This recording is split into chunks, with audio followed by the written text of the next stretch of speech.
Hello. Did you know you sort of look like the cartoon character Johnny Test? That's what people tell me, but I'm not him. That would violate copyright laws. Oh, I see. So, what do you want to talk about? Let's talk about the socialist movement in the late 1800s. Ah yes, socialism at this time appealed to huge numbers of workers, and the growth of socialist parties was amazing. Socialist parties seemed to be appearing in many countries, such as Germany. The German Social Democratic Party became increasingly associated with trade unions, and by the start of World War I was the largest party in the Reichstag. They were able to grow this much even though there were anti-socialist laws and a social security system in place to hold them. What are you doing? I was just dancing for the German socialists. Anyway, Russian exiles living in Switzerland formed the Russian Socialist Democratic Party in 1883.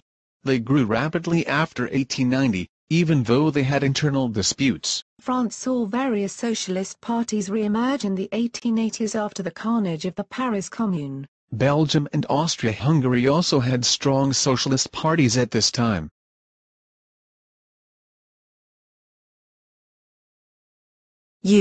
That's disgusting. He must not like socialism. Come on, let's go somewhere else.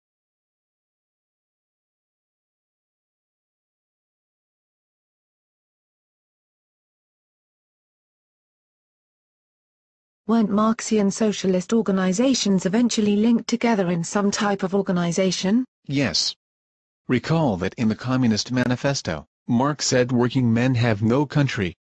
He also urged workers of the world to unite. Marx had settled in London after the revolutions of 1848. Right, and he didn't have much money.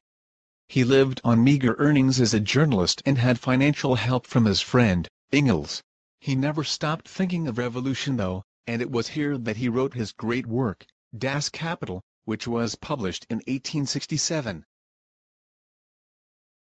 Oh, I thought something gross was going to happen again. Anyway, Marx was also quite good at organization. In 1864, he played a key role in the establishment of the International Workingmen's Association. This was also known as the First International. They held a preliminary conference the following year, and their first Congress, or meeting, in Geneva in 1866.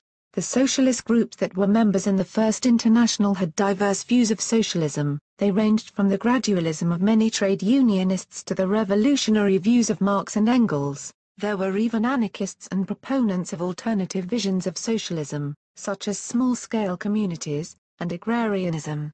We should talk about how and why the First International ended. But before we do that, do you realize we've been standing in the middle of the street? Oh, we'd better move.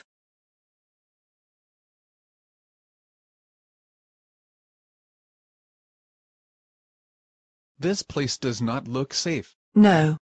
Keep walking.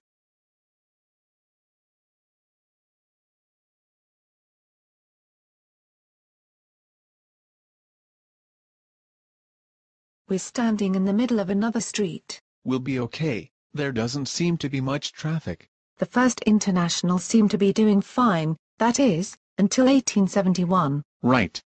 Marx enthusiastically supported the Paris Commune in the conflict with the French National Assembly.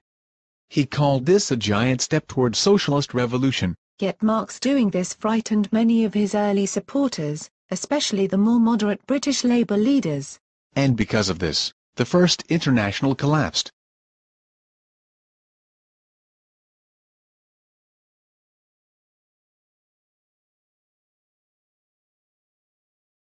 Oh, good heavens. I thought I saw that dog again. Come on, let's go elsewhere.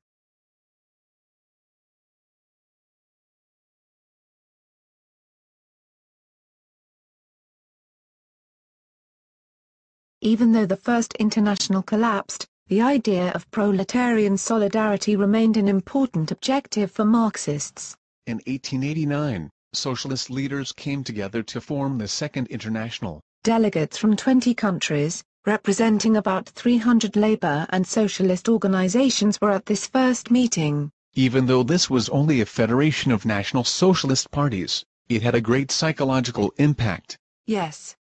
They met every 3 years to interpret Marxian doctrines and plan coordinated action. May 1st was declared an annual international one-day strike. This was to be a day of marches and demonstrations. They also established a permanent executive. As a matter of fact, Engels was made honorary president in 1893. Of course he died 2 years later. The Second International was to last all the way up to the start of World War I in 1914. Oh, there's that disgusting dog again. Why does he keep following us around? You guys keep talking about socialism and it makes me sick. I'm a capitalist. Wow, a talking dog.